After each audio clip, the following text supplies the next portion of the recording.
Hello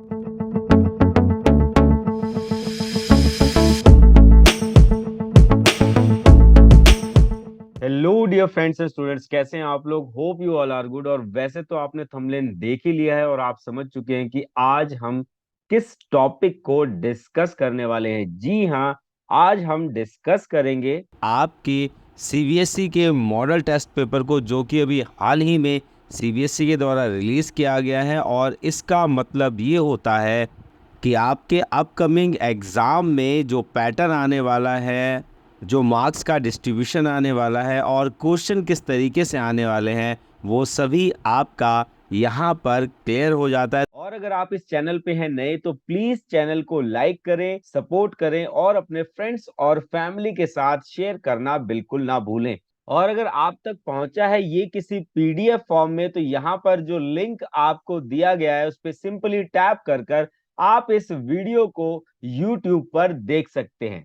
और अगर आपको चाहिए ये डाटा जिससे हम पढ़ाते हैं या इससे रिलेटेड कोई और भी एजुकेशनल डाटा जो कि आपके एग्जाम पॉइंट ऑफ व्यू से इंपॉर्टेंट हो सकता है, तो आप फॉलो करें हमारे टेलीग्राम चैनल को। यहाँ पर आपको ये सारा डाटा एक्सेसिबल फॉर्म में मिलेगा, यानी कि आप इसे डाउनलोड कर सकते हैं और फ्यूचर में पढ़ भी सकते हैं। इसका लिंक आपको नीचे डिस्क्रिप्शन में मिल जाएगा। तो चलिए without wasting any more time शुरू करते हैं हम अपने आज की क्लास मेरे यानी लेक्चरर उदय कुमार के साथ।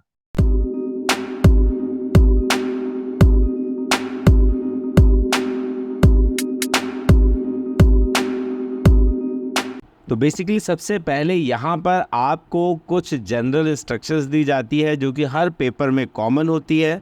और यहाँ पर आपकी सबसे पहली जो जनरल इंस्ट्रक्शंस है वो है टाइम। आपको इस पूरे एग्ज़ाम के लिए 3 घंटे का समय मिलेगा और यहाँ पर जो मैक्सिमम मार्क्स हैं बच्चों, वो 80 मार्क्स रहने वाले हैं, क्योंकि 20 मार्क्स का आपका जो प्रैक्टिकल है वो ऑलरेडी हो चुका है, जिसके ऊपर हमने डिटेल वीडियो बना रखी है। जिन स्टूडेंट्स ने नहीं देखा है, मैं नीचे डिस्क्रिप्शन में उसका लिंक दे दूंगा और ऊपर यहाँ पर आपको आई बटन में भी उस वीडियो का लिंक मिल जाएगा। और अगर आपको पर्टिकुलर टॉपिक पर प्रोजेक्ट फाइल में हेल्प चाहिए तो नीचे मैं आपको डिस्क्रिप्शन दे दूंगा, वहाँ पर भी आपको chapter wise, subject wise project file जो है वो हमारे शॉर्ट्स में देखने को मिल जाएगी। तो चलिए चलते हैं सेट ए की तरफ। सेट ए में जो क्वेश्चंस के नंबर हैं वो 12 क्वेश्चन है आपके, और हर क्वेश्चन जो है वो 1 नंबर का है। वीडियो ज्यादा लंबी ना हो जाए तो हम यहाँ पर क्वेश्चन पढ़ेंगे और डायरेक्टली उसके आंसर की तरफ चलेंगे। और यहाँ पर मैं आपको बता दूं कि जो रेड मार्क ऑप्शन है वो बेसिकली क्या है, हमारा आंसर है। तो यहाँ पर पहला क्वेश्चन है, सोवियत संघ के पतन के बाद शॉक थेरेपी की शुरुआत हुई। शॉक थेरेपी के बारे में निम्नलिखित में से कौन सा कथन सही नहीं है। और यहाँ पर बच्चों आपका जो राइट आंसर है वो है डी, यानी कि पूर्वी पूंजीवादी राज्यों ने क्षेत्र के विकास को निर्देशित और नियंत्रित किया। तो ये जो कथन है ये जो है हमारा गलत ऑप्शन है। क्वेश्चन नंबर सेकंड की तरफ चलते हैं। क्वेश्चन नंबर सेकंड आप ऑलरेडी समझ चुके हैं कि कैसे रिलेटेड है। इस तरीके के सवाल पहले कॉम्पिटेटिव एग्जाम में ही आया करते थे। यहाँ पर आपको दो स्टेटमेंट दे रखे हैं, एक अभिकथन है और दूसरा उसका कारण बताया गया है, और आपको बताना है कि दोनों सही है या नहीं है। और अगर सही है तो स्पष्टीकरण सही कर रहे हैं, और अगर नहीं है तो क्या स्पष्टीकरण नहीं कर रहे हैं। तो नीचे देखेंगे आप, यहाँ पर आपको 4 ऑप्शंस दिए होते हैं और इन चारों में से किसी एक को आपको मार्क करना है। तो चलिए अभिकथन देख लेते हैं। पहले अभिकथन है, दिसंबर 1991 में यत्सलिन के नेतृत्व में रूस, यूक्रेन और जॉर्जिया यूएसएसआर के 3 प्रमुख गणराज्यों ने घोषणा की कि सोवियत संघ विघटित हो गया है। और इसका कारण बताया गया है कि राष्ट्रवाद के उदय के कारण सोवियत गणराज्यों में विभिन्न विरोध प्रदर्शन हुए। तो हमारा जो कारण है वो तो क्या है, सत्य है, लेकिन हमारा जो अभिकथन है वो क्या है, यहाँ पर गलत है। तो यहाँ पर हमारा राइट आंसर क्या हो जाएगा बेटा, कि ए असत्य है और आर जो है वो सत्य है। चलिए जल्दी से चलते हैं नेक्स्ट क्वेश्चन की तरफ। हमारा जो नेक्स्ट क्वेश्चन है क्वेश्चन नंबर 3। और बेसिकली क्वेश्चन नंबर 3 जो है वो match the column based question है, जिसमें पहले आप मिलान करते थे, लेकिन अब इसी का एक एडवांस वर्जन दे दिया गया है। आपको नीचे कुछ कोड्स दिए गए हैं और उन कोड्स को ही आपको आंसर के रूप में फ्रेम करना है। तो देखिए सबसे पहला जो हमारा क्वेश्चन है कि विश्वास निर्माण के उपाय। तो इसके साथ जो मैच होगा वो ये है कि राष्ट्रों के बीच रक्षा मामलों पर नियमित आधार पर सूचनाओं का आदान प्रदान किया जाता है। सेकंड है शस्त्र नियंत्रण। तो देखिए आपको बेसिक क्लियर होना चाहिए कि शस्त्र नियंत्रण कहाँ किसको जाता है। तो शस्त्र नियंत्रण का अर्थ होता है नंबर 4 जो यहाँ पर है कि हथियारों का अधिग्रहण या विकास को नियंत्रित करना, यानी कि जो हथियार है अब उनको उस मात्रा में नहीं बनाया जाएगा।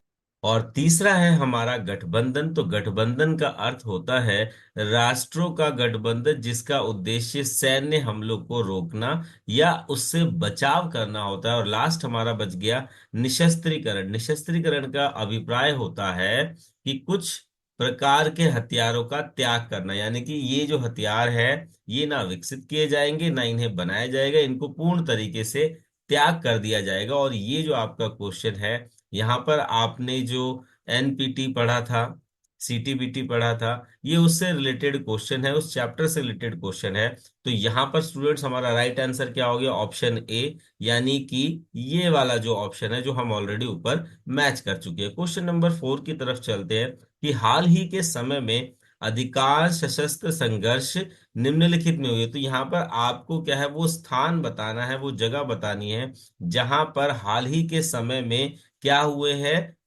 सशस्त्र संघर्ष जो है वो हम देख सकते हैं। तो यहाँ पर स्टूडेंट्स आपका जो राइट ऑप्शन है वो है ऑप्शन डी, यानी कि उप सहारा अफ्रीका जो है वो यहाँ पर हमारे सशस्त्र संघर्षों को देखा जा सकता है। जल्दी से चलते हैं क्वेश्चन नंबर 5 की तरफ। क्वेश्चन नंबर 5 जो है वो कथन के ऊपर ही है और यहाँ पर भी आपको एक अलग तरीके का सेट देखने को मिलेगा। यहाँ पर दो कथन दिए गए हैं और उसके लिए कुछ कोट्स दिए गए हैं और उन कोट्स के आधार पर ही आपको क्या करना है, उन कथनों की चर्चा करनी है। तो यहाँ पर हमारा जो कथन एक है, कथन एक क्या कह रहा है, कथन एक है संसाधन भू राजनीति शीत युद्ध के दौरान संसाधनों के आवंटन से संबंधित है। और कथन दो जो है वो है वैश्विक राजनीति में तेल का सबसे महत्वपूर्ण संसाधन माना जाता है। तो यहाँ पर हमारा जो राइट आंसर है स्टूडेंट्स वो है ऑप्शन ए, यानी कि कथन एक और कथन दो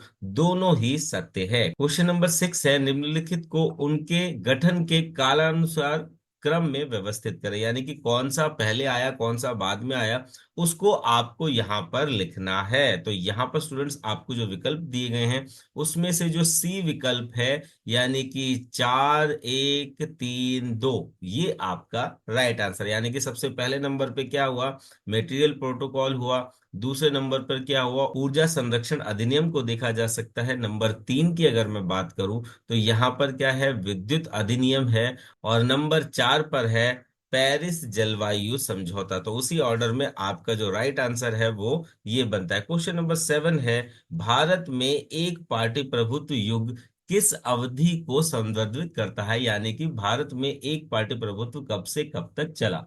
तो ये जो सवाल है ये आपके एक दल के प्रभुत्व वाले चैप्टर से लिया गया है जहां पर हमने इसको ऑलरेडी पढ़ रखा है। तो हमारा जो पहला चुनाव हुआ वो कब से कब तक चला, 1951 से 1952 तक चला। इसमें कौन जीता, तो भाई कांग्रेस जीती।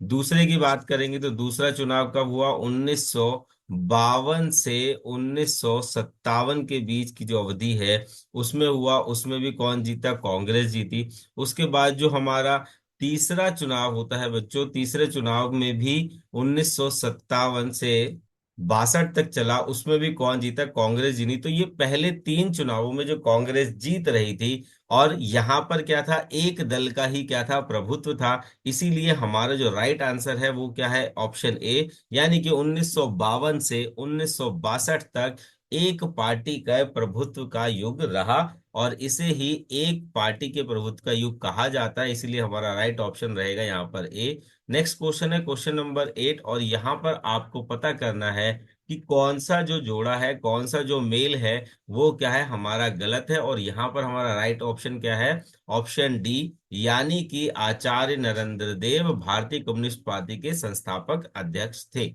क्वेश्चन नंबर 9 में पूछा गया है कि किस सम्मेलन में नव स्वतंत्र एशियाई और अफ्रीकी देशों के साथ भारत के जुड़ाव को चरमोत्कर्ष पर पहुंचा है। चरमोत्कर्ष का मतलब क्या है? ऊंचाइयों पर पहुंचा है। तो यहाँ पर हमारा राइट ऑप्शन है ऑप्शन सी, यानी कि बांडुक सम्मेलन जो है उसने ही न स्वतंत्र एशियाई देशों और अफ्रीका के देशों को भारत के साथ जुड़ाव को ऊंचाइयों पर पहुंचाया। क्वेश्चन नंबर 10 की बात करेंगे। क्वेश्चन नंबर 10 है 1956 में ब्रिटेन ने मिस्र पर हमला किया। अब हमला जो किया उसके पीछे जो कारण थे उसकी यहाँ पर चर्चा के लिए पूछा गया है। तो यहाँ पर आपका राइट ऑप्शन क्या है? स्वेज नहर का जो मुद्दा था उस आधार पर यहाँ पर क्या किया गया है, उसको हमला किया गया था। क्वेश्चन नंबर 11 है बोडो भारत के किस राज्य में एक समुदाय है? और यहाँ पर स्टूडेंट्स आपका जो राइट ऑप्शन है वो है असम। क्विकली चलते हैं सेट के लास्ट क्वेश्चन की तरफ। क्वेश्चन नंबर 12, संविधान की निम्नलिखित में से कौन सी अनुसूची विभिन्न जातियों और अपनी प्रथाओं तथा प्रथागत कानूनों को संरक्षित करने के लिए पूर्ण स्वायत्तता प्रदान करती है? तो यहाँ पर आपका जो राइट ऑप्शन है वो है ऑप्शन डी, यानी कि 8वीं अनुसूची में इनके बारे में चर्चा की गई है। तो आई होप आपको सेट 1 बहुत अच्छे से समझ आ गया होगा। अगले पॉइंट की तरफ आगे बढ़ने से पहले मैं आपसे रिक्वेस्ट करूंगा कि अगर आप इस चैनल पे नए हैं तो प्लीज़ चैनल को लाइक करें, सब्सक्राइब करें और अपने दोस्तों के बीच ज़्यादा से ज़्यादा शेयर करें। घबराए नहीं, ये बिल्कुल फ्री है।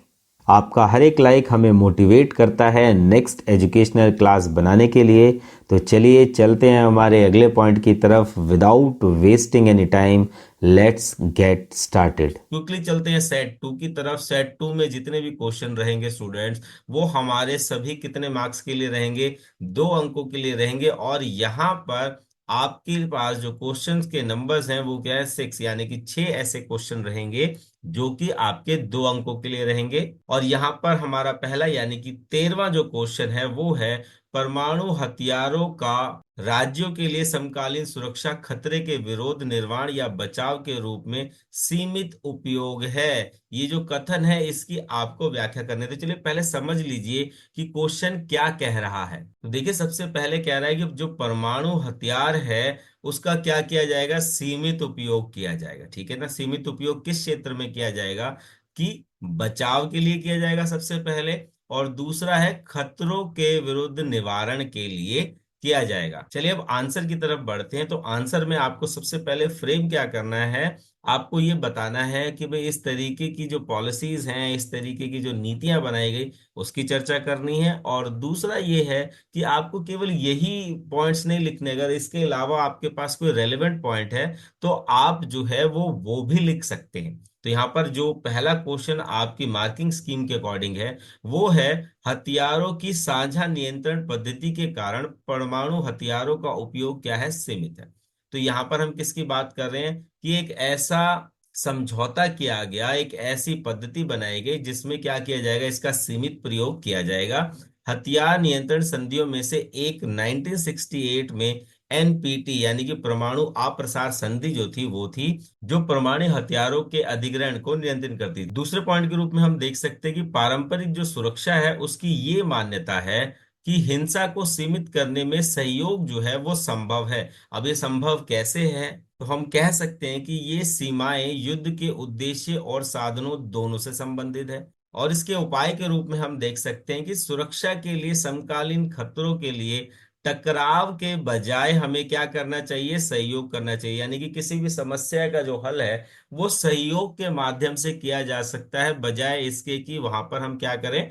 टकराव करें। क्वेश्चन नंबर 14 है, दो उदाहरणों की सहायता से दर्शाएं कि शीत युद्ध की समाप्ति के बाद दक्षिण एशिया में अमेरिका की भागीदारी बढ़ गई है। तो यहाँ पर आप आंसर में लिख सकते हैं। यहाँ पर आपको 3 पॉइंट्स दिए गए हैं, इनमें से कोई से भी 2 आप लिख सकते हैं, या इससे इसी से रिलेटेड अगर कोई और पॉइंट आपके माइंड में है तो आप वो भी लिख सकते हैं। शीत युद्ध की समाप्ति से ही संयुक्त अमेरिका के भारत और पाकिस्तान दोनों के साथ अच्छे संबंध रहे हैं। अब देखिए अच्छे संबंध क्यों रहे हैं? क्योंकि दोनों ही परमाणु शक्ति संपन्न देश बन चुके थे तथा वह भारत पाकिस्तान के संबंधों में मध्यस्थता के रूप में कार्य कर रहा है। यानी कि भारत और पाकिस्तान के बीच में जब भी कोई युद्ध की आशंका होती है तो यहाँ पर अमेरिका क्या करता है? मीडियोकर की भूमिका निभाता है, मध्यस्थता की भूमिका निभाता है। दोनों देशों में आर्थिक सुधार के आधार पर आर्थिक नीतियों ने इस क्षेत्र में अमेरिकी भागीदारी की गहराई को काफी बढ़ा दिया। देखो, इकोनॉमिकली डेवलपमेंट जो है वो दोनों देशों में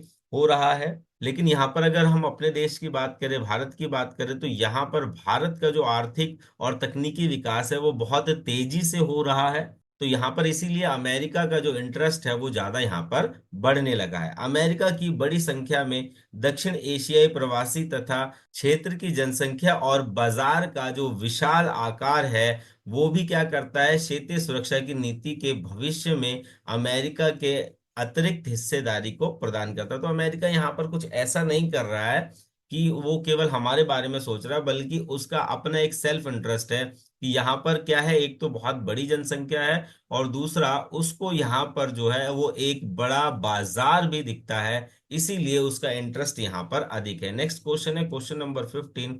अब यह लगभग सर्वमान्य दृष्टिकोण बन गया है कि देशों को केवल सही कारणों से ही युद्ध करना चाहिए, उदाहरण देकर समझाइए। यानी कि अगर कोई वैलिड कारण नहीं है तो हमें बेवजह नहीं लड़ना चाहिए। ये क्या है, एक यूनिवर्सल व्यू बन गया है, इसी के बेस पर ये क्वेश्चन पूछा गया है। तो यहाँ पर आपको, यहाँ पर हम 4 पॉइंट्स डिस्कस कर रहे हैं।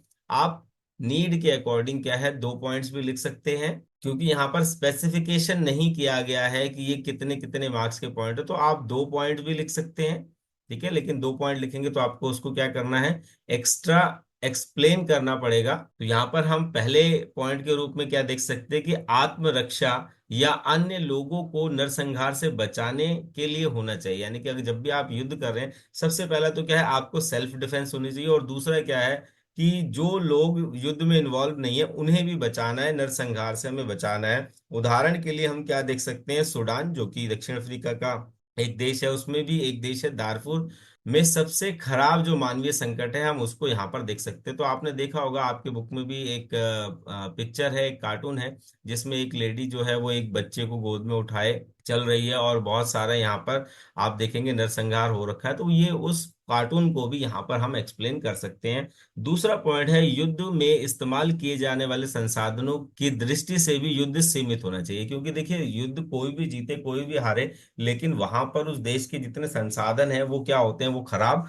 होते ही होते हैं। तो हमें युद्ध से बचना चाहिए। सेनाओं को गैर लड़ाकों के साथ साथ निहत्थे आत्मसमर्पण करने वाले लड़ाकों को मारने या चोट पहुंचाने से बचना चाहिए। जैसे याद मान लीजिए कि युद्ध विराम हो रहा है, युद्ध को रोका जा रहा है, और ऐसी स्थिति में कोई ए देश है जो कि जीतने की स्थिति में है और बी जो है वो आत्मसमर्पण कर रहा है, तो यहाँ पर हमें मानवीय दृष्टिकोण से युद्ध को समाप्त करना चाहिए, ना कि जो लड़ाके हैं या जो निहत्थे लोग हैं उनके ऊपर बम बरसाने चाहिए या उनको मारना चाहिए।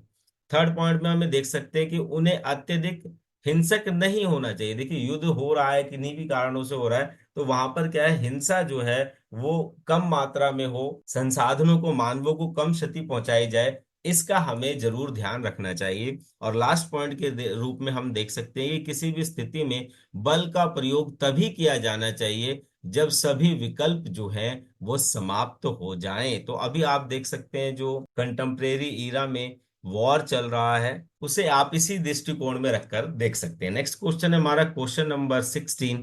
क्या भारत में एक दलीय प्रभुत्व की व्यापकता ने भारतीय राजनीति की लोकतांत्रिक प्रवृत्ति को प्रभावित किया है? आपको अपनी राय जो है वो यहाँ पर देनी है। तो देखिए ये क्या है, एक तरीके से ओपन एंडेड क्वेश्चन है। यहाँ पर आपसे आपके व्यूज पूछे गए हैं, तो आप यहाँ पर लिखने के लिए क्या है, फ्री हैं। अब क्वेश्चन को समझ लेते हैं कि भारत में एक दलीय प्रभुत्व की व्यापकता ने भारतीय राजनीति की लोकतंत्र प्रभावित किया। तो देखिए एक दल की प्रभुत्व का मतलब क्या है, जब एक लंबे समय से एक ही दल राजनीति में क्या कर रहा है, पार्टिसिपेशन कर रहा है, तो उसे ही बोला गया है एक दल के प्रभुत्व का दौर या उसकी प्रकृति। आंसर के रूप में हम फर्स्ट पॉइंट देख सकते हैं कि कांग्रेस ने लोकतंत्र को मजबूत करने के लिए विविध हितों, धर्मों, विश्वासों और आकांक्षाओं को क्या क्या समायोजित किया है। तो जो कांग्रेस का ईरा था, कांग्रेस का युद्ध था, उसे क्या बोला जाता था कि भाई इसके अंदर सभी लोग जो हैं वो उनका ख्याल रखा जाता है, चाहे वो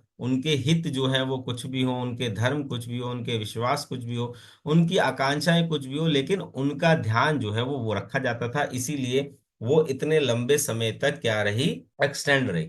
या हम कह सकते हैं कि ये जो प्रश्न है ये इस तरीके से भी पूछा जा सकता है कि एक दिल का जो प्रभुत्व है वो वहां पर कांग्रेस जो है वो इतने लंबे समय तक क्यों रही। तो अगर इस तरीके से क्वेश्चन आता है तो आप लिखने में सामर्थ्य हैं, लेकिन यहाँ पर बस क्वेश्चन को थोड़ा सा घुमाकर पूछा जाता है ताकि बच्चे का जो मेंटल लेवल है उसकी जांच की जा सके। सेकंड पॉइंट के रूप में हम देख सकते हैं कि स्वतंत्रता के समय तक कांग्रेस एक इंद्रधनुषी सामाजिक गठबंधन में तब्दील हो चुकी थी, जहां पर सभी वर्गों को, जातियों को, धर्मों को, भाषाओं को, विभिन्न हितों को, भारत में विविधता की व्यापकता का प्रतिनिधित्व करती थी। यानी कि सभी लोग जो थे इसमें शामिल थे।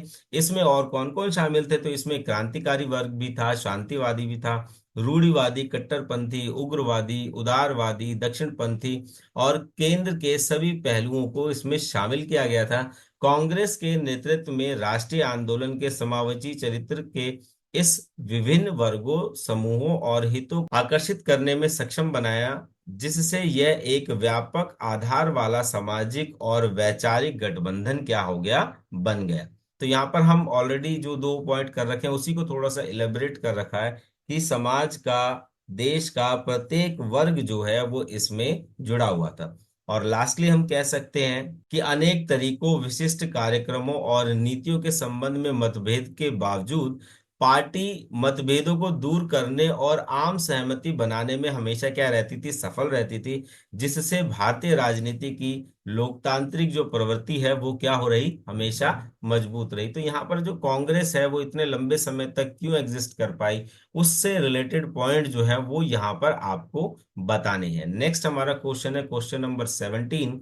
और ये क्वेश्चन क्या पूछ रहा है कि 1989 के बाद से भारतीय राजनीति में बहुदलीय गठबंधन को बढ़ावा देने वाले किन्हीं दो कारणों की व्याख्या कीजिए। देखिए यहाँ पर भी एक्सप्लेनेशन में ये नहीं बोला गया कि आपको कितने पॉइंट्स लिखने हैं, बट अगर आपका ये चैप्टर क्लियर है तो आप इसे बहुत अच्छे तरीके से लिख सकते हैं। तो पहले हम ये समझते हैं कि बहुदलीय गठबंधन प्रणाली क्या थी और ये कब से शुरू होती है। तो 1964 में जब नेहरू जी की डेथ हो जाती है और लाल बहादुर शास्त्री जी सत्ता की कमान संभालते हैं। और लाल बहादुर शास्त्री कब से कब तक थे बेटा? 1964 से 1966 तक का जो समय था उसमें लाल बहादुर शास्त्री जी जो है वो भारत के प्रधानमंत्री बनते हैं और भारत की बागडोर संभालते हैं। और उसके बाद से ही जो नेक्स्ट चुनाव होते हैं वहां पर हम देखते हैं कि बहुदलीय गठबंधन प्रणाली जो है वो अपने चरम पर आ जाती है। और यहाँ पर पहला पॉइंट इसी से रिलेटेड है।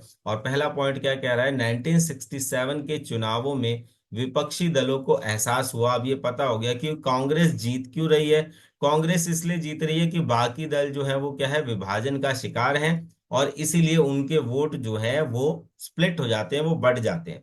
और इसी कारण उन्होंने क्या बनाया, एक कांग्रेस विरोधी मोर्चा बनाया और इसे ही क्या नाम दिया गया, गैर कांग्रेसवाद। तो अगर आपका क्वेश्चन आ रहा है गैर कांग्रेसवाद से क्या समझते हैं, तब भी आपको इन्हीं पॉइंट को यहाँ पर एक्सप्लेन करना है। अब जब ये जितने भी गैर कांग्रेसी दल थे उन्होंने एक दल बना लिया तो इसका परिणाम क्या हुआ? तो इसका परिणाम हुआ कि 8 राज्यों में गठबंधन सरकारें बनी, जिसमें कौन कौन शामिल थे? पंजाब, हरियाणा, यूपी, मध्य प्रदेश, बिहार और अन्य राज्य थे वो शामिल थे। यानी कि यहाँ पर पहली बार ये साबित करने में वो सफल रहे कि कांग्रेस जो है वो अजेय नहीं है, उसे भी जीता जा सकता है, लेकिन हमें क्या करना पड़ेगा, एकजुट होना पड़ेगा। नेक्स्ट इलेक्शन की बात करेंगे 1971 के लोकसभा चुनावों और 1972 में राज्य विधानसभा चुनावों में कांग्रेस को जीत हासिल हुई। लेकिन इंदिरा गांधी के नेतृत्व वाली कांग्रेस में उन तनावों और संघर्षों को झेलने की क्षमता नहीं थी जिसके लिए कांग्रेस प्रणाली जानी जाती थी। यानी कि जो टाइम फेज नेहरू ने अपने एक्सपीरियंस के द्वारा किया था, वहां पर जो इंदिरा गांधी है वो कहीं ना कहीं क्या रही, विफल रही। थर्ड पॉइंट हम देख सकते हैं कि 1975 में उन्होंने क्या लगा दी, उन्होंने इमरजेंसी लगा दी, आपातकाल की घोषणा कर दी और एक बार फिर से विपक्ष को एकजुट कर दिया। क्यों एकजुट कर दिया? क्योंकि भाई जितने भी विपक्षी थे उन सबको कहाँ डाल दिया गया, जेल में डाल देगा। अब जेल में बैठ के वो ताश तो खेलेंगे नहीं। उन्होंने फिर क्या किया, विचार विमर्श किया, मंथन किया और अंततः उसका रिजल्ट क्या हुआ, जनता पार्टी का गठन हुआ। और 1977 में 1977 में वो क्या आई, दोबारा से सत्ता में आई। जैसे ही इमरजेंसी आपातकाल खत्म हुआ और उसके बाद वो कहां पर आ गई, वो सत्ता में आ गई।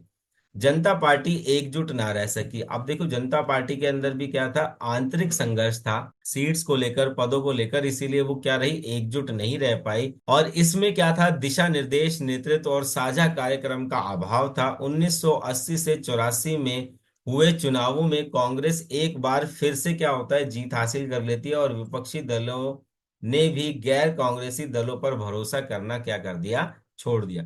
उसके बाद की राजनीति की बात करेंगे, फोर्थ पॉइंट आपको समझ आएगा कि 1989 के चुनाव में कांग्रेस सबसे बड़ी पार्टी थी, लेकिन वह विपक्ष में थी। अब क्यों थी, क्योंकि जनता दल और कुछ क्षेत्रीय गठबंधनों ने राष्ट्रीय मोर्चा से क्या बना ली, सरकार बना ली। 1989 के चुनावों में कांग्रेस के प्रभुत्व समाप्त कर दिया गया और गठबंधन सरकारों की क्या हो जाती है, यहाँ पर शुरुआत हो जाती है, क्योंकि इसके बाद एक या दो पार्टियों को कभी भी ज्यादा वोट हासिल नहीं हो रहे थे।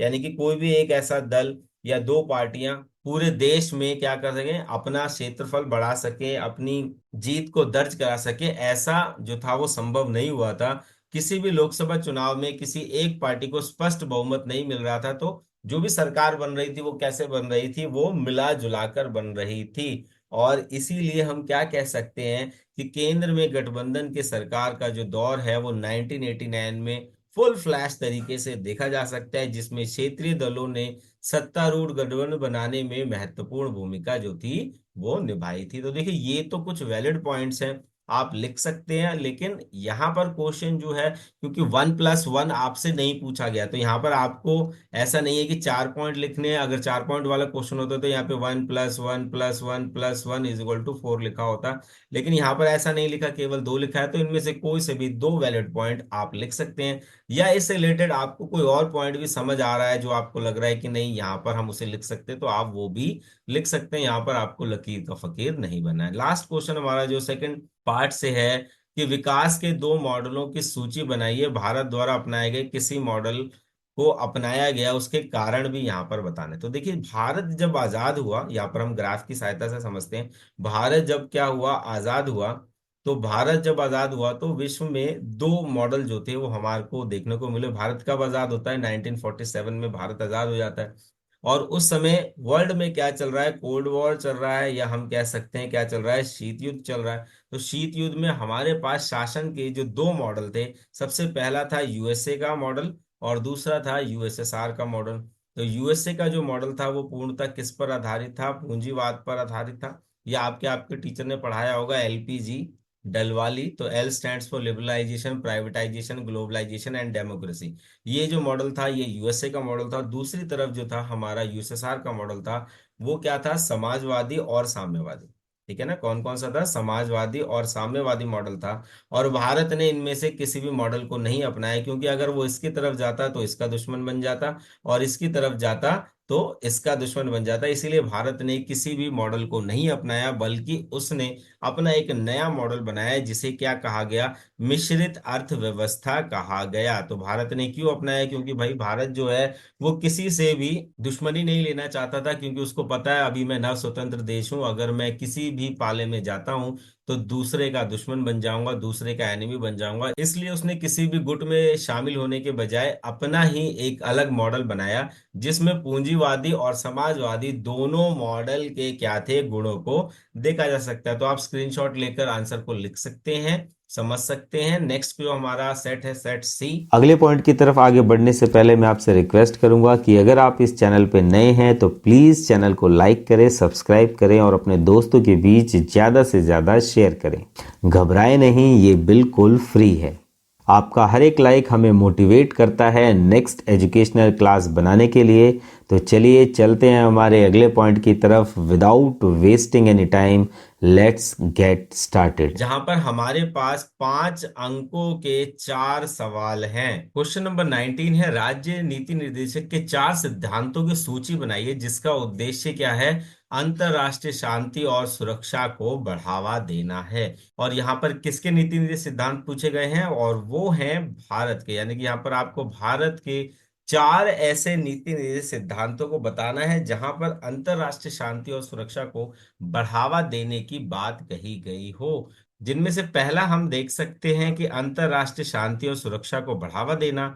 दूसरा हम देख सकते हैं कि राष्ट्रों के बीच न्यायपूर्ण एवं सम्मानजनक संबंध जो है वो बनाए रखना। और तीसरा हम देख सकते हैं कि संगठित लोगों के बीच एक दूसरे के साथ व्यवहार में अंतर्राष्ट्रीय कानूनों और संधि दायित्वों के प्रति सम्मान को बढ़ावा देना। और लास्ट, राज्य का नीति निर्देशक सिद्धांत जो कि अंतर्राष्ट्रीय शांति और सुरक्षा को बढ़ावा देता है, वो है मध्यस्थता द्वारा अंतरराष्ट्रीय विवादों के निपटारों को प्रोत्साहन देना। यानी कि हम किसी देश के साथ अगर युद्ध हो रहा है तो उसको बढ़ावा नहीं देते, हम मध्यस्थता की भूमिका निभाते हैं। नेक्स्ट हमारा क्वेश्चन है क्वेश्चन नंबर 20। उन घटनाओं का वर्णन करें जिसके कारण सिक्किम में भारत का विलय हुआ। तो यहाँ पर आपको हिस्टोरिकल बैकग्राउंड जो है उसकी चर्चा यहाँ पर करनी है।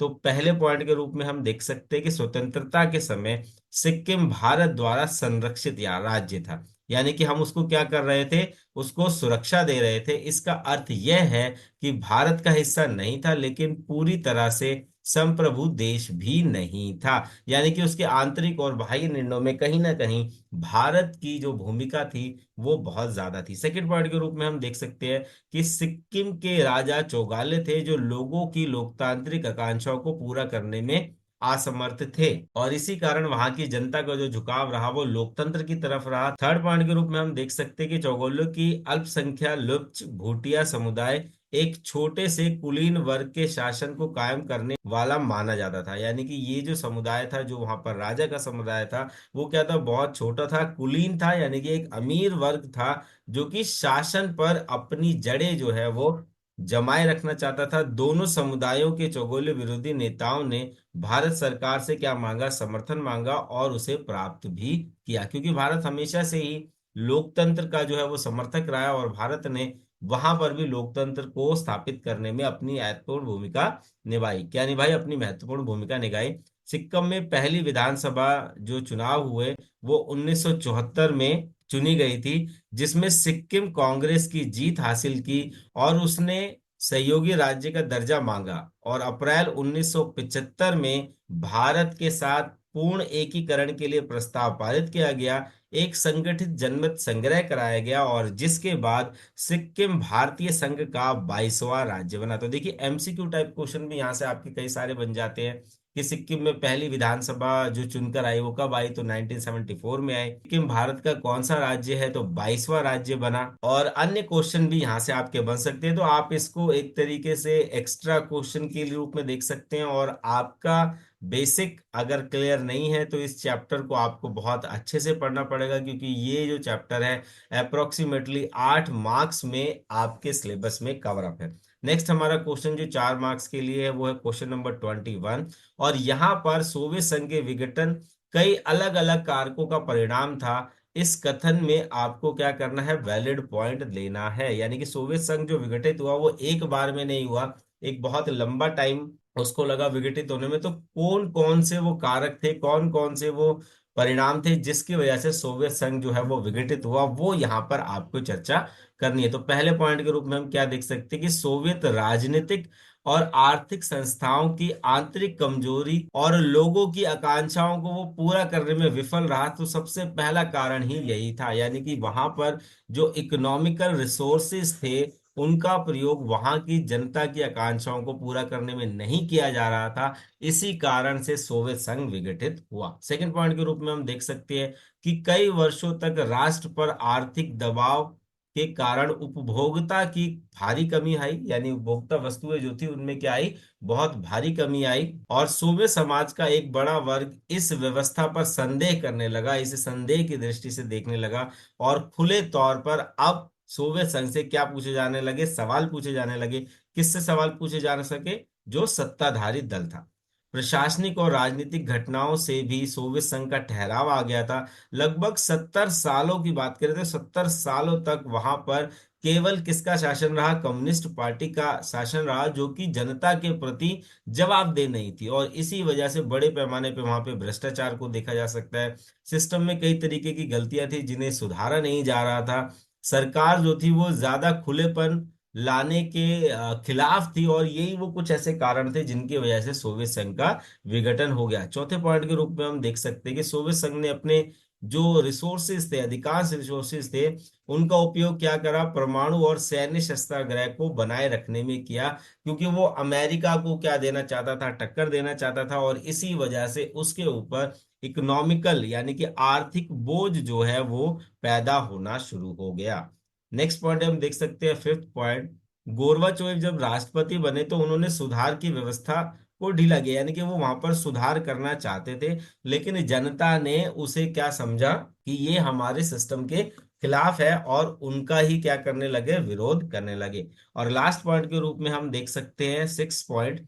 रूस के बाल्टिक गणराज्य, यूक्रेन, जॉर्जिया और अन्य सहित विभिन्न गणराज्यों ने राष्ट्रवाद का उदय, संप्रभुता की इच्छा, यूएसएसआर के विघटन का अंतिम और सबसे तात्कालिक कारण जो है वो साबित हुआ। तो ये कुछ पॉइंट्स हैं जो कि आप इस क्वेश्चन में लिख सकते हैं कि सोवियत संघ का विघटन जो है वो किन कारणों से हुआ, अलग अलग कौन कौन से कारण थे, उनकी चर्चा यहाँ पर की गई है। और यहाँ पर आपको एक अथवा वाला क्वेश्चन भी मिलेगा जो आपको हैंडल करना है, यानी कि या तो आप ऊपर वाला क्वेश्चन कर सकते हैं या नीचे वाला क्वेश्चन कर सकते हैं। तो ये जो क्वेश्चन है ये 2+2 है, यानी कि यहाँ पर आपको दो दो पॉइंट जो है वो लिखने ही लिखने हैं। क्वेश्चन है, अधिकांश पूर्वी सोवियत गणराज्यों में तनाव और संघर्ष से। देखिए बिल्कुल सही बात है, लेकिन हमें क्या है, इसका एक्सप्लेनेशन क्या करना है, एग्जाम्पल के द्वारा करना है, उदाहरण के साथ इस कथन का हमें क्या समर्थन करना है। तो ये कुछ पेचीदा सा क्वेश्चन है, तो आप इसको एक बार डिटेल में अपनी बुक में जरूर पढ़ ले। पहला क्वेश्चन का जो आंसर है, पहला पॉइंट हम लिख सकते हैं,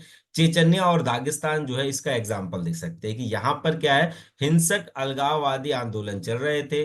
चेचन विद्रोहियों से निपटने के मास्को के तरीके और अंधाधुंध सैन्य बमबारी के कारण कई मानवाधिकार उल्लंघन हुए, लेकिन स्वतंत्रता की आकांक्षाओं को रोकने में क्या रहे, ये विफल रहे। दूसरा पॉइंट हम मध्य एशिया में देख सकते हैं। मध्य एशिया में जो देश है, जैसे कि हम देख सकते हैं तजाकिस्तान को, अजरबैजान को, जॉर्जिया को, किर्गिस्तान को। तो यहाँ पर भी क्या है, गृह युद्ध जो है वो लंबे समय तक चलता रहा। फॉर एग्जाम्पल तजाकिस्तान की बात करें तो यहाँ पर 2001 से 10 वर्षों तक क्या चलता रहा, गृह युद्ध ही चलता रहा। अजरबैजान की बात करेंगे तो यहाँ पर भी आर्मेनिया को लेकर जो है वो कुछ समस्याएं रही। जॉर्जिया दो प्रांतों में बंट गया, जिसके परिणाम स्वरूप गृह युद्ध छिड़ गया था। कजाकिस्तान की बात करेंगे और जॉर्जिया की बात करेंगे तो यहाँ पर जो शासन के खिलाफ अभी भी हम देख सकते हैं कि आंदोलन यहाँ पर चालू है। यहाँ तक कि देश और प्रांतों में भी नदी के पानी को लेकर जो विवाद है वो चलते रहे हैं। तो मैं आपसे सजेस्ट करूंगा कि आप इस तरीके की जो क्वेश्चन है उन्हें एक बार बहुत अच्छे से चैप्टर में जरूर पढ़ लें, तभी आपको इस तरीके के क्वेश्चन को सॉल्व करने में हेल्प मिलेगी। और यहाँ पर हमारा जो नेक्स्ट क्वेश्चन है जो कि 4 अंकों के लिए है, क्वेश्चन नंबर 22, वैश्वीकरण के किन्हीं दो राजनीतिक परिणामों का विश्लेषण करिए। तो देखिए यहाँ पर आपसे केवल राजनीतिक परिणाम पूछे हैं तो आपको राजनीतिक ही बताने हैं, इसके अलावा आपको ना ही सांस्कृतिक लिखना है ना ही आर्थिक लिखना है। तो चलिए राजनीतिक परिणामों की चर्चा करेंगे। तो यहाँ पर सबसे पहला पॉइंट है, वैश्वीकरण के परिणाम स्वरूप राज्य की क्षमता का क्षरण हुआ है, यानी कि राज्य की जो निर्णय लेने की क्षमता है उसमें क्या आई है, कमी आई है। तो जो पुरानी विचारधारा थी जिसमें हम कल्याणकारी राज्य को देख सकते हैं, अब उसका स्थान किसने ले लिया है, कम से कम हस्तक्षेप करने वाले राज्य ने, यानी कि अधिक न्यूनतमवादी राज्य ने इसका स्थान ले लिया है। दूसरा पॉइंट हम देख सकते हैं कि कल्याणकारी राज्य की जगह बाजार ही आर्थिक समस्याओं की प्राथमिकता, यानी कि अब जो है वो सामाजिक प्राथमिकता नहीं रही, अब क्या रही है कि हम किस तरीके से बाजार को बड़ा करें जिससे एमएनसीज यानी कि जो बहुराष्ट्रीय कंपनियां हैं उनके मुनाफे में वृद्धि की जा सके। सेकंड पॉइंट के रूप में हम देख सकते हैं इससे हमेशा राज्य की क्षमता में क्या आई है, कमी आई है। फॉर एग्जाम्पल हम देख सकते हैं सब पॉइंट में कि राज्य कानून व्यवस्था अपने आवश्यक कार्यों में निर्वहन जारी रखता है, यानी कि राज्य जो है अब उस वो निर्णय लेने की क्षमता में नहीं है, राज्य कुछ छोटे से घटों में बंट कर रह गया है, यानी कि जो छोटे मोटे काम है राज्य केवल वही करता है, जो बड़े निर्णय हैं वो एमएनसीज द्वारा लिए जाते हैं। नेक्स्ट पॉइंट हम देख सकते हैं कि राज्य की क्षमता को बढ़ावा मिला है। तो ये दोनों हम क्या है नेगेटिव पॉइंट्स में देख सकते हैं, और ये जो है वो क्या है पॉजिटिव में देख सकते हैं कि उन्नत प्रौद्योगिकी के साथ अपने राज्य के नागरिकों के बारे में अधिक जानकारी एकत्रित की जा सकती है, यानी टेक्नोलॉजी के कारण आज हम अपने नागरिकों के बारे में जो जानकारी है, जो सूचना है, वो अधिक इकट्ठी कर सकते हैं। नई प्रौद्योगिकी के परिणाम स्वरूप राज्य पहले की तुलना में अधिक शक्तिशाली हो गया है। तो ये एक तरीके से भ्रम जाल है, ये हमें लगता जरूर है, लेकिन वैश्वीकरण के जितने भी आप परिणाम देखेंगे उसमें नकारात्मक परिणाम जो है वो आपको अधिक दिखेंगे। यानी कि इससे जो लाभ भी हुआ है वो केवल किस वर्ग को हुआ है, जो ऑलरेडी अपने आप में डेवलप्ड है। तो आई होप आप इसे पॉइंट को, इस क्वेश्चन को अच्छे से समझ गए होंगे। यहाँ पर भी आपको इस क्वेश्चन के साथ एक अथवा वाला क्वेश्चन जरूर में देखने को मिलेगा।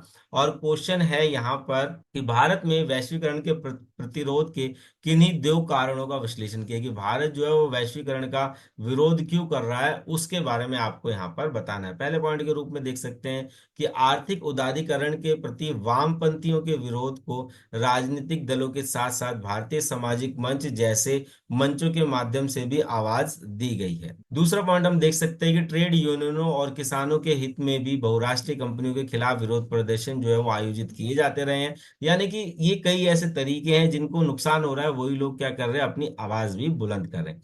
अमेरिका और यूरोपीय कंपनियों के द्वारा नीम जैसे कुछ पौधों को, पोटेंट को लेकर भी विरोध प्रदर्शन जारी है। देखिए, नीम का जो पौधा है वो हमारे स्वास्थ्य के लिए, हमारे पर्यावरण के लिए बहुत आवश्यक है, लेकिन अमेरिका और यूरोप जैसी जो कंपनियां हैं वो इन पौधों पर पेटेंट ले रही है। पेटेंट का मतलब क्या है कि अब इस पेड़ से रिलेटेड सारे अधिकार क्या होंगे वो उनके पास होंगे। इसका भी क्या किया जा रहा है, विरोध किया जा रहा है। लास्ट पॉइंट के रूप में हम देख सकते हैं कि राजनीतिक दलों की ओर से भी विभिन्न सांस्कृतिक प्रभावों, जैसे केवल नेटवर्क द्वारा उपलब्ध किए जाने वाले विदेशी टीवी चैनलों की उपलब्धता, पश्चिमीकरण की आपत्ति के रूप में प्रतिरोध जो है वो जताए जा रहे हैं। तो आई होप आप इस क्वेश्चन को भी अच्छे से समझ गए होंगे। हमारा जो नेक्स्ट क्वेश्चन है, क्वेश्चन नंबर 23, और ये भी क्वेश्चन जो है वो 4 मार्क्स के लिए है। और यहाँ पर क्वेश्चन पूछा गया है 1973 से रिलेटेड। 1973 में भारतीय न्यायपालिका और संसद के बीच में जो संघर्ष हुआ उसकी चर्चा आपको यहाँ पर करनी है। तो पहले संघर्ष के रूप में हम देख सकते हैं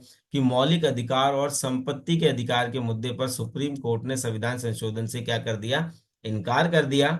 वहीं दूसरी तरफ देख सकते हैं कि मौलिक अधिकारों के मुद्दे पर नीति निजी सिद्धांतों को प्रभावी बनाने के लिए संसद ने संशोधन किया, लेकिन वो और बात है कि इस संशोधन को बाद में सुप्रीम कोर्ट ने क्या कर दिया, खारिज कर दिया। दूसरे पॉइंट के रूप में हम देख सकते हैं कि न्यायालय ने निर्णय दिया कि संविधान की कुछ मूलभूत विशेषताएं तथा संसद इन पर मूलभूत विशेष संशोधन नहीं कर सकती। इससे संसद और न्यायपालिका के बीच जो है वो तनाव पैदा हो गया। थर्ड पॉइंट के रूप में देख सकते हैं कि न्यायपालिका और कार्यपालिका के बीच तनाव तब बढ़ गया जब भारत के मुख्य न्यायाधीश का पद रिक्त हो गया। संवैधानिक नियम के अनुसार अगर हम बात करें कि पद रिक्त होने की स्थिति में सर्वोच्च न्यायालय के सबसे वरिष्ठ न्यायाधीश को भारत का न्यायाधीश नियुक्त किया जाना चाहिए, लेकिन 1973 में सरकार ने 3 न्यायाधीशों की वरिष्ठता को, यानी कि जो 3 सीनियर जज थे उनकी वरिष्ठता को नजरअंदाज कर दिया और A.N. रे को भारत का मुख्य न्यायाधीश नियुक्त किया गया। तो ये भी दोनों के बीच में संघर्ष का एक बहुत बड़ा कारण बना। चौथे पॉइंट के रूप में हम देख सकते हैं कि नियुक्ति जो थी, यानी कि न्यायाधीशों की, जो मुख्य न्यायाधीशों की नियुक्ति थी, वो तनाव का सबसे बड़ा विषय रहा। सरकार के फैसले पर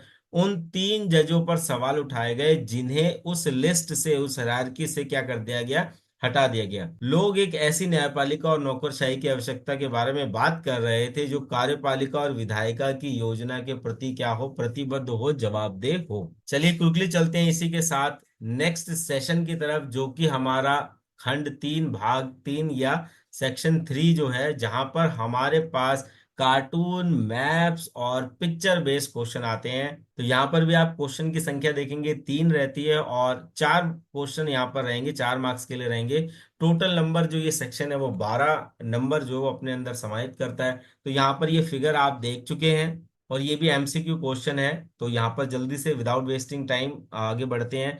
पहला क्वेश्चन पूछ रहा है कार्टून में लाइटर जो है वो किसका प्रतीक है। तो आपका आंसर क्या रहेगा, पृथ्वी को ईंधन के स्रोत के रूप में प्रयोग करते हुए इसमें दिखाया गया। सेकंड क्वेश्चन जो है वो ये है हमारा कि कार्टून में उंगलियों को चिमनी की तरह क्यों डिजाइन किया गया है। तो यहाँ पर आपका आंसर ये रहेगा कि यह दिखाने के लिए केवल मनुष्य ही ग्लोबल वार्मिंग के लिए जिम्मेदार है, इसके अलावा और कोई नहीं। थर्ड क्वेश्चन है कार्टून का मुख्य विषय हो सकता है, यानी कि सबसे रेलेवेंट क्या विषय हो सकता है, तो यहाँ पर आंसर है ग्लोबल वार्मिंग में औद्योगिक प्रदूषण की जो भूमिका है उसको ये चित्र दिखाता है। और लास्ट क्वेश्चन के रूप में हम दे सकते हैं कि लाइटर में पुश बटन पर मोटी चिमनी दिखाई गई है, इससे यह पता चलता है कि केवल मनुष्य ही प्रदूषण रोक सकता है, इसके अलावा और कोई प्रदूषण को नहीं रोक सकता। नेक्स्ट हमारा जो क्वेश्चन है बच्चों, वो ब्लाइंड बच्चों के लिए, तो यहाँ पर आप स्क्रीनशॉट ले सकते हैं, मैं यहाँ पर इसे स्किप करूंगा, लेकिन एमसीक्यू फॉर्मेशन में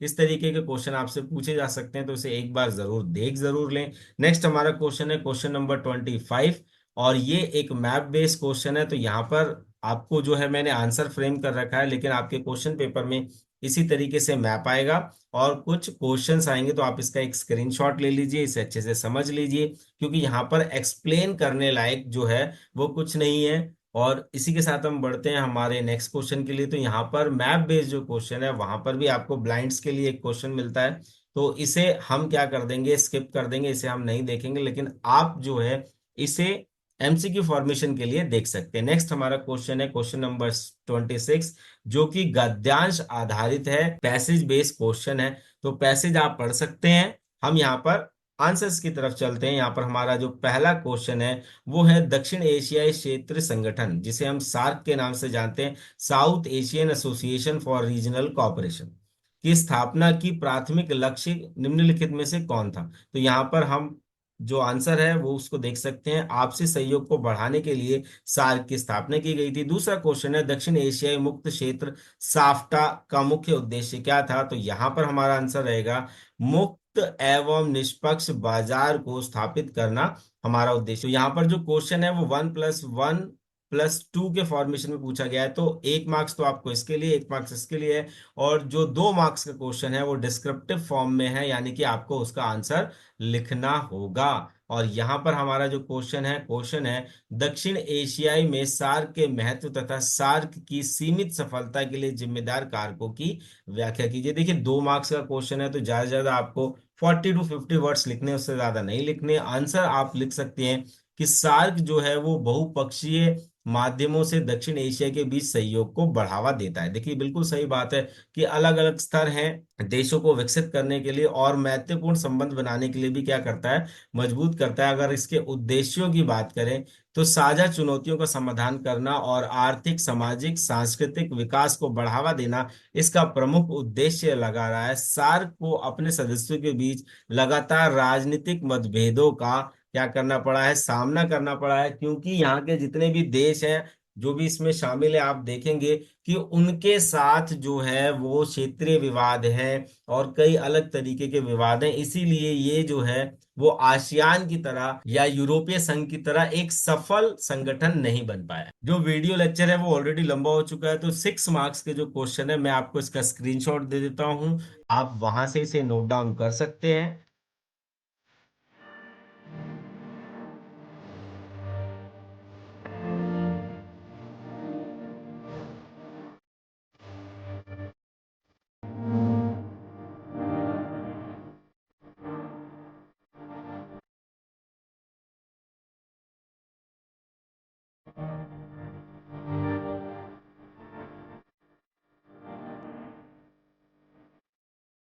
तो आई होप आपको ये सैंपल पेपर बहुत अच्छे से समझ आ गया होगा। तो आज की क्लास में बस इतना ही, मिलते हैं आपसे नेक्स्ट क्लास में, जहां पर हम इसी से रिलेटेड कुछ और क्वेश्चन जो कि हमारे रिवीजन सेक्शन का पार्ट रहेंगे उसकी चर्चा करेंगे। तब तक के लिए जय भीम, जय भारत।